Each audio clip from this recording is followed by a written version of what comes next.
Our story begins about 800 years ago when powerful demons pushed humanity to the brink of extinction. The remaining humans prayed to the gods for salvation, and thus the Idetans were born. Idetans are special gods that appear into existence when there is great despair and suffering. These new gods defeated the demons, but to guarantee humanity's safety, the gods decided to seal the demons along with themselves. They left only one god behind, named Rin. They gave her the task of protecting the seal and looking over the next generation of Idetans. She was originally a crybaby terrified of most things, but she trained herself in a variety of ways for over 500 years to grow strong enough to overcome anything and anyone. In the present day, Rin trains Hayato, a god who's not particularly smart, but who's incredibly determined to become stronger. However, his training mostly consists of Rin beating him relentlessly. Hayato always hangs out with Isli, another Idetan, and one that focuses more on growing intellectually rather than physically. Instead of training, he spent most of his time learning about humanity's rich and deep culture. They both meet up with Paula, who's another Idetan with a great personality. She tells them that there's a large group of humans gathering by the glaciers up north, which is rather unusual, so they decide to go check it out. Once there, they notice a bunch of soldiers from the Zabal Empire, a weaponized industrial country with polluted air and water that is also full of greed, corruption, and warfare. Paula sneaks past the soldiers and finds a giant demon preserved in ice. This expedition is led by Dr. Obami, who plans to use the demon to conquer the countries that oppose the Zabal Empire, which is basically the entire world.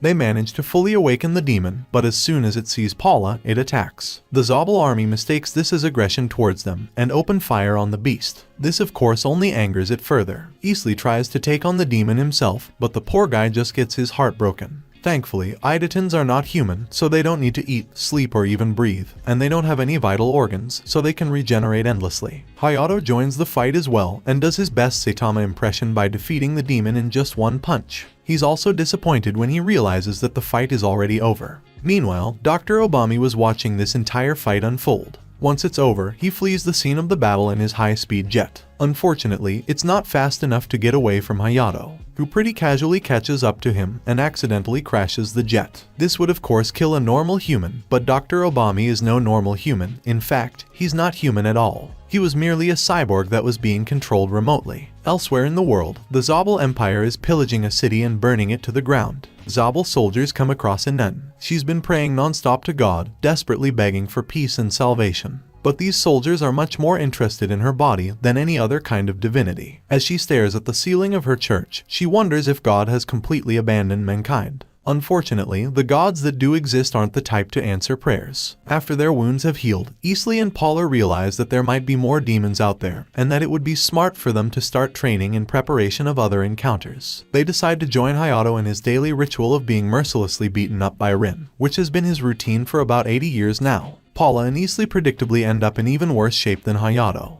Meanwhile, an emergency meeting is called by the Zabal Empire. It turns out that Zabal is actually secretly being run by half-human, half-demon hybrids, and that even the Emperor and Empress of Zabal themselves are demons. The leader of these demons is none other than Dr. Obami, who they refer to as the Demon Lord. He's in a different robotic suit at the moment, while he fixes up the more lifelike one that was previously destroyed. The Demon Lord shows them footage that he captured of the gods fighting against the giant demon. From the footage, they come to the conclusion that the three gods don't seem particularly stronger than the demons in the room, so they decide to send Nickel, one of their strongest demons, to fight against the gods. Her job is simply to assess their strength and, if possible, kill them all. Nickel descends upon the island where the gods reside, with a murderous look on her face, but Rin seems rather unimpressed. Hayato walks up to Nickel, and she doesn't hesitate to rip a hole right through his chest. This isn't enough to finish off Hayato, so he continues to fight.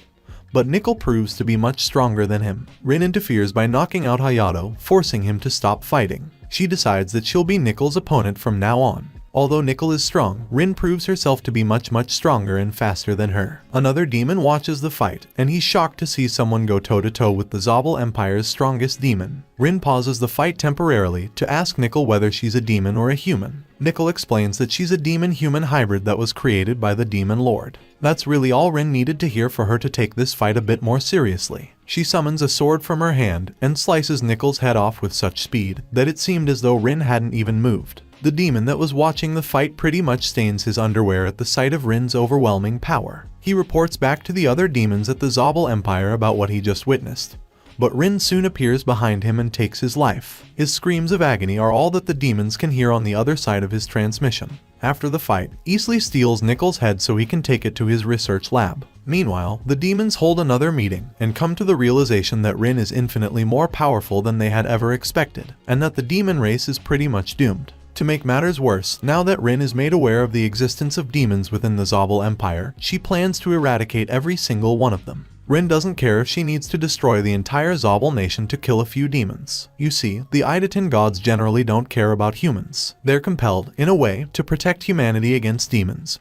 But they don't really care about humans killing each other, or poverty, or war, or all the things you would think gods would oppose. The Eidetens explain that humans don't care if most of a forest is cut down to be turned into a park, but they would intervene if the entirety of the forest was cut down. In that same way, the Eidetens don't care if humans die, but they would intervene to prevent the extinction of humanity. The gods speculate that the Demon Lord must be a lot stronger than Nickel, so they need to prepare wisely before taking on the Zobel Empire. While Rin stays behind to protect the seal, Isley and the others go and get Prontia, an Eideten who was trained by Rin for 200 years, which makes him the second most powerful god. Once the demons realize that the weaker gods have split up from their master, they send 3 demons after them. While Isley leaves to bring Nickel's head to his research lab, Prontia decides to help Hayato train, but Hayato can't seem to even damage Prontia at all. 2 demons arrive to interfere in their sparring match, but they're also no match for Prontia. Prontia decides to let the weaker demon fight Hayato and Paula while he takes care of the bigger demon. Although Hayato struggles initially, he eventually gains the upper hand and is able to win the fight. Prontia, on the other hand, doesn't struggle at all and wins easily. Back at the lab, Isley is cornered by Piscalet, a demon who's a general of the Zobel Empire. Although she's very powerful, she still has a mostly human body. Isley explains that although human brains are great at resisting pain, they have no defense against pleasure. He affects her with an aphrodisiac that activates her libido and makes it impossible for her to fight back. Isley goes on to explain how, ever since he was brought into this world, he's had an insatiable curiosity to understand the reason for his existence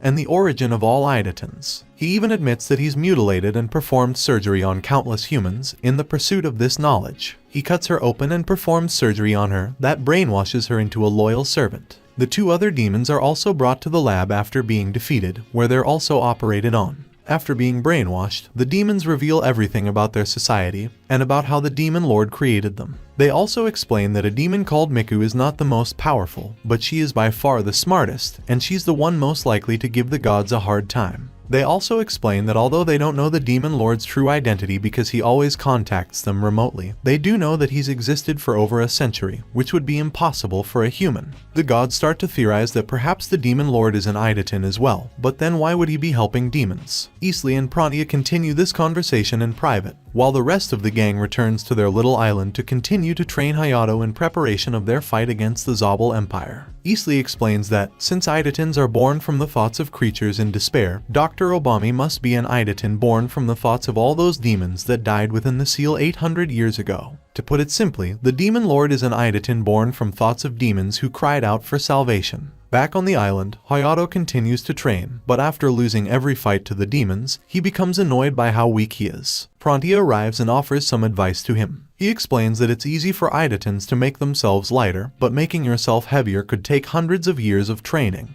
By controlling their weight, Eidetens can increase the speed of their movements and the weight of their attacks in order to make them much more powerful. He tries to make Hayato understand, but Hayato grows impatient and decides to just fight Piscalat again. As they start to fight, Hayato imagines increasing his weight, and when he hits Piscalat, he sends her flying, shocking everyone that he was able to learn so quickly. Prontia realizes that Hayato is actually a prodigy, and that this entire time he was just fighting without any weight behind his punches. With this alone, Hayato is now strong enough to take on the demons and defeat them with ease. Meanwhile, Isley and Paula travel to the religious nation of Cerebale. They introduce themselves as gods, but of course the citizens don't believe them. They open fire on Isley and Paula because they go to church with guns on them for some reason, so Paula jumps down and spreads her angel wings. These wings are fake, and the leader sees through her trick, so he pulls out a gun and shoots her. However, Paula catches the bullet. This inhuman feat brings the men to their knees, who now acknowledge that Paula is indeed a god. While having a meeting with the leaders of the country, Isli explains that the gods will be destroying the Zabel Empire, and that to prevent a global chaos, the gods are prohibiting war between the remaining countries. Instead, the world's remaining superpowers will have to band together to help rebuild Zabel.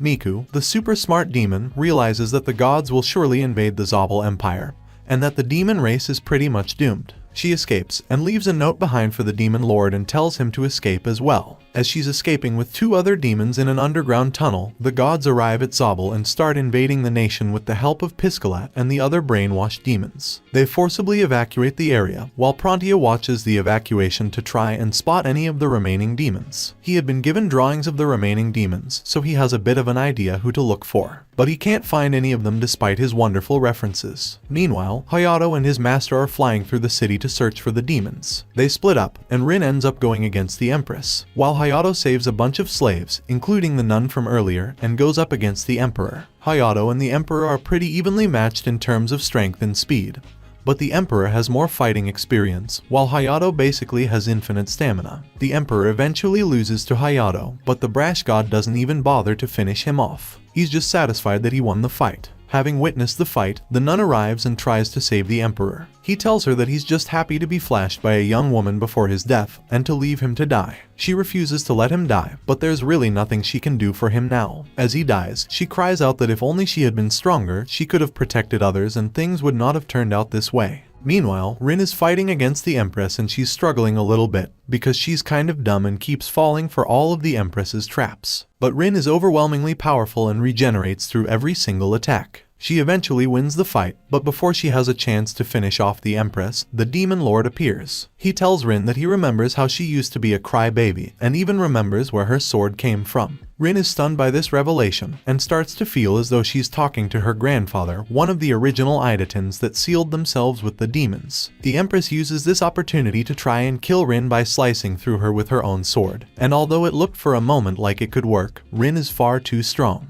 She grabs onto the Empress's neck and kills her in a matter of seconds. Since the sword slash also obliterated the Demon Lord's robotic suit, Rin is left alone, and cries out for her grandfather. Elsewhere, Hayato sees a portal in the sky and pulls a girl out of it. A new Idatin has just been brought into this world, and she surprisingly has the same appearance as the nun from earlier. While Hayato and the new Idatin fly back to the island, Prontia destroys what remains of the Zabel Empire.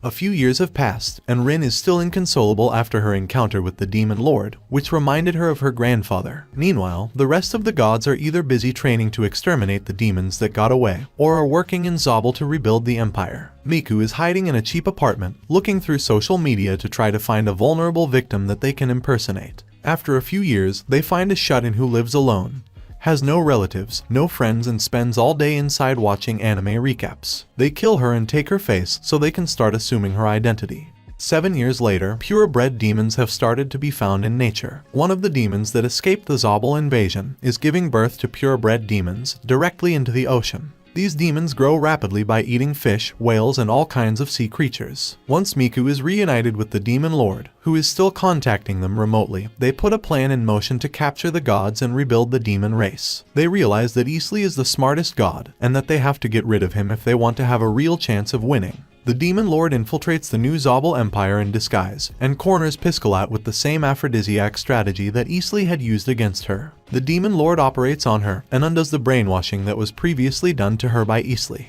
Now back to normal, a furious Piscalat mutilates Isli before capturing him and Paula. Both Idatins are taken underground, where they are savagely and violently tortured by the demons. Thank you so much for watching, my beautiful weebs. This has been Recap Sensei, and I hope to see you all again in the next video.